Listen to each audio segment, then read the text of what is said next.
নমস্কার। রান্না করছি আর হাত কাঁপছে কেন জানেন?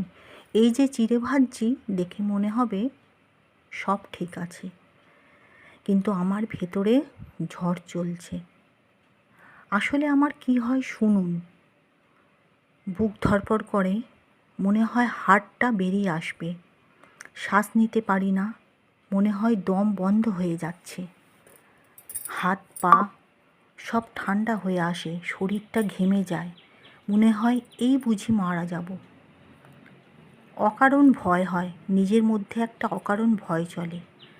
ডাক্তার দেখিয়েছি, ডাক্তার বলে এটা অ্যাংজাইটির ওষুধও দিয়েছে। 8 বছর ধরে চলছে, সেই 18 সাল থেকে। কিন্তু রান্নাঘরে আমি দাঁড়ালে মনে হয় আমি এখনও হার মানিনি, আমি লড়ে চলেছি নিজের সাথে। কেননা এটা আমার বুদ্ধি হয়েছে যে এটা আমার 8 বছরের বুদ্ধি বলবো না, অভিজ্ঞতা হয়েছে যে এইসব হলেও আমি হার মানব না, আমি লড়ে যাব।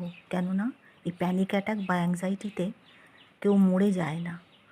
তার যার হয় তার খুব কষ্ট হয়, সাময়িক খুব কষ্ট হয়, কিন্তু আবার সে ঠিকঠাক হয়ে যায়। আজকে চিড়ের পোলাও রেডি। কার এরম আমার মতো হয় একটু জানাবেন, আমাকে কমেন্ট করে জানাবেন যে আমি একা নই, আপনারাও আমার সাথে আছে।